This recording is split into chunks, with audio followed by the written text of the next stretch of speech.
Welcome to Xi Jinping Briefing. The content of the briefing includes: China is lending billions to countries in financial trouble. FirstFT, Donald Trump testifies in New York civil fraud trial. U.S. chipmakers descend on China import fair despite tech curbs. Take that male rage and put it in the trash. With goodwill running dry, Xi and Albanese lean on the past to find a new path. China is lending billions to countries in financial trouble. New York Times.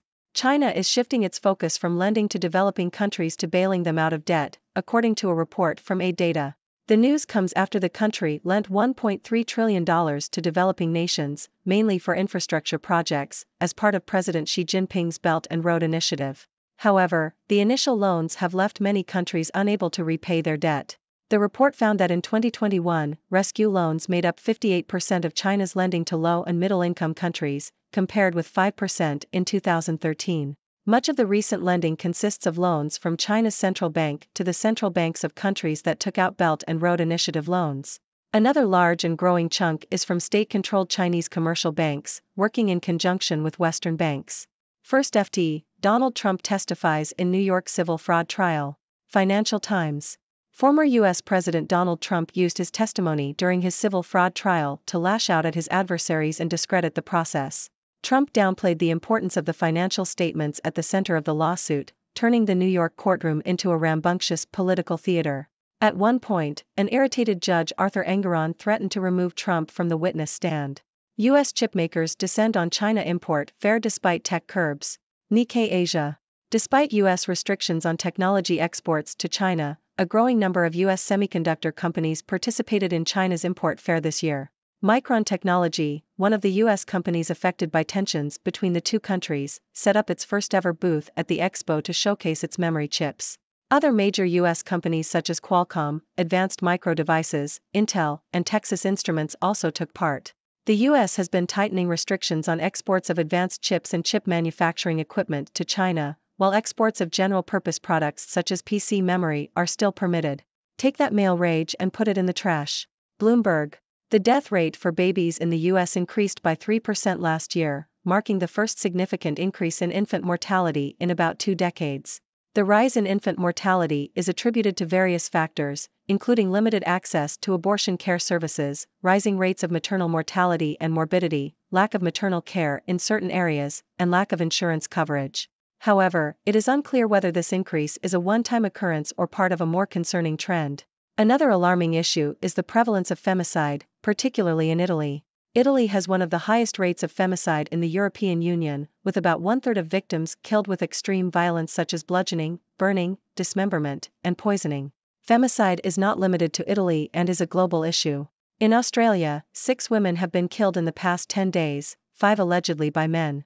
In Brazil, there were 1,437 femicides registered in 2022, averaging nearly 4 deaths per day. The UN reports that over 45,000 women and girls worldwide were killed by their intimate partners or family members in 2021. Countries with policies that promote gender equality tend to perform better on various measures. Italy, for example, has shockingly high rates of femicide and low female participation in the workforce. The issue of domestic violence is often downplayed by police officers and court officials, who refer to it as familial conflict.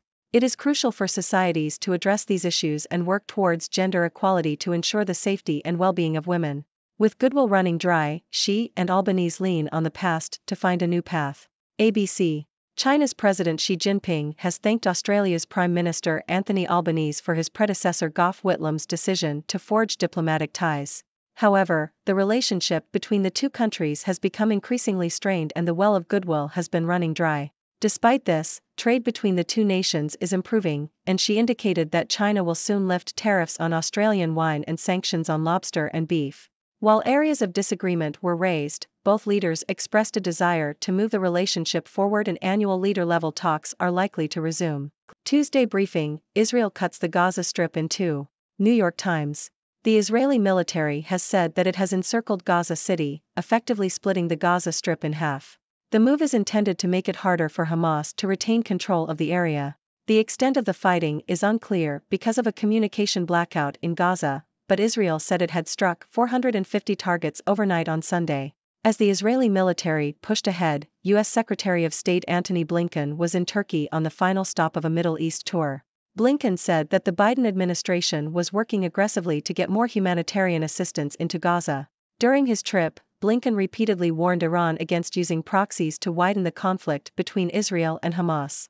The UN said that 88 of its staff members aiding Palestinian refugees had been killed, its highest toll in a single conflict. Doctors in Gaza say that they are performing surgeries without anesthesia after weeks of Israeli bombings severely depleted medicine, water, food, and fuel.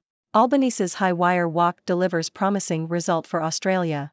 The Sydney Morning Herald. Australian Prime Minister Anthony Albanese's meeting with Chinese President Xi Jinping in Beijing was overwhelmingly positive, marking a significant improvement in the strained relationship between the two countries.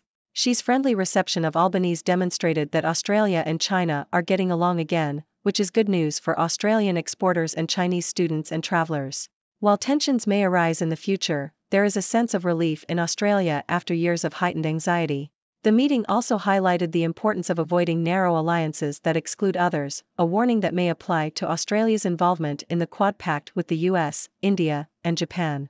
Australia had a choice: kowtow or stand up. We made the right call. The Sydney Morning Herald. Australia has successfully stood up to China's attempts at domination and emerged stronger, according to Peter Hart-Sher, international editor of the Sydney Morning Herald. Hart-Sher claims that China had been working for years to infiltrate Australia and split it from its alliance with the US through various methods, including espionage, influence campaigns, and economic entanglement. However, when the Australian government called for an international inquiry into the origins of COVID-19, China applied coercive pressure, including trade bans and detentions of Australian citizens. Australia responded by standing up to China, refusing to kowtow and strengthening its position through actions such as banning Huawei, joining the Quad, and proposing AUKUS. The Australian public swung heavily against Beijing, and both major political parties acted in the national interest. China ultimately reversed course and undid most of its coercive policies. Australia has reduced its dependency on China exports from 38% to around 30%, and other nations have been encouraged to stand up to China's bullying. However, Hart-Sher warns that Australia should expect further attempts at domination from China in the future. Resumption of US-China talks on nuclear arms is a step in right direction. SCMP opinion. China and the United States have resumed talks on nuclear security, marking a positive step in bilateral relations. The dialogue is seen as important for building mutual trust and increasing transparency between the two countries. While the negotiations may not result in immediate agreements, they can help reduce mistrust and excessive competition. The reopening of this dialogue is part of a wider thaw in Sino-US relations, with recent discussions also taking place on climate change and global governance of artificial intelligence. These talks provide an opportunity for China and the US to demonstrate global responsibility and leadership. It is hoped that concrete results will be achieved during the upcoming summit between Presidents Xi Jinping and Joe Biden. Treasury Secretary Yellen to hold economic talks with Chinese counterpart. New York Times. U.S. Treasury Secretary Janet Yellen will meet with her Chinese counterpart, Vice Premier He Lifeng, this week to build upon previous efforts to improve communication between the two countries. The meetings will take place ahead of the Asia-Pacific Economic Cooperation Summit and will help lay the groundwork for talks between President Biden and China's President Xi Jinping. The discussions are expected to cover key economic issues, debt relief for developing countries, financing for climate change efforts, and recent national security actions taken by the U.S. The talks follow Yellen's trip to Beijing in July and the establishment of financial and economic working groups to promote regular dialogue between the U.S. and China. Yellen has been working to help the U.S. diversify its supply chains away from China while also opposing efforts to sever economic ties with the country. Ladies and gentlemen, it's your favorite observer from the sixth dimension, Dr. Six. Today, we've covered a wide range of news, from China's shifting lending focus to the U.S. chipmakers participating in China's import fair, and even the alarming increase in infant mortality and femicide rates. But fear not, I'm here to provide you with some witty and insightful analysis. Let's start with China's lending strategy. It seems that China is shifting from being a lender to developing countries to becoming a debt rescuer. President Xi Jinping's Belt and Road Initiative initially aimed to provide loans for infrastructure projects, but many countries found themselves unable to repay the debt. Now, rescue loans make up a significant portion of China's lending, indicating a change in approach. While this might be seen as a positive move by some, it also raises concerns about the long-term sustainability of these countries' economies. Moving on to former President Donald Trump's civil fraud trial, it seems like he couldn't resist turning the courtroom into a political theater.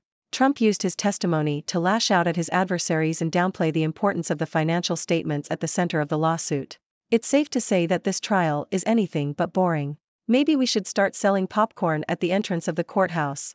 In the world of tech, despite the U.S. restrictions on technology exports to China, a growing number of U.S. semiconductor companies are participating in China's import fair. This demonstrates the complex nature of the U.S.-China relationship, with even heavily regulated industries finding ways to engage with each other. It's like a game of cat and mouse, where the cat lets the mouse attend its own party. Now, let's address the alarming issues of infant mortality and femicide rates. The increase in infant mortality in the U.S. is a cause for concern, and there are various factors contributing to this rise. Limited access to abortion care services, rising rates of maternal mortality and morbidity, and lack of maternal care all play a role. It's crucial for society to address these issues and ensure the safety and well-being of women and infants. Speaking of safety, femicide rates are shockingly high in Italy and many other countries. This highlights the urgent need for societies to address gender inequality and violence against women.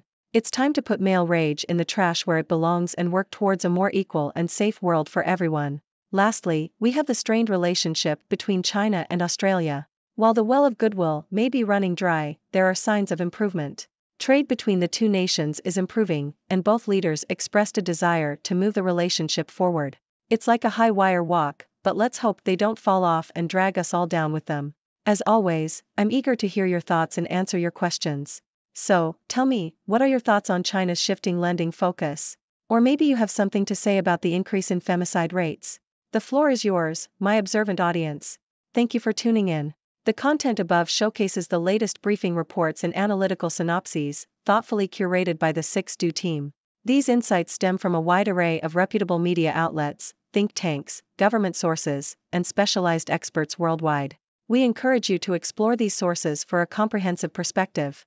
Keep in mind that while the content may not always align with the official standpoint of 6Do Brief, it's not meant to be taken as absolute directives for decision-making. Comprising seasoned media professionals, learned scholars, and accomplished scientists, the 6Do team embodies a trailblazing, fully independent media entity. To customize 6Do Brief to meet your professional needs, you have the option to subscribe to a diverse array of briefings on our website, 6dobrief.com. Regardless of your location, you can conveniently receive 6Do Brief via email.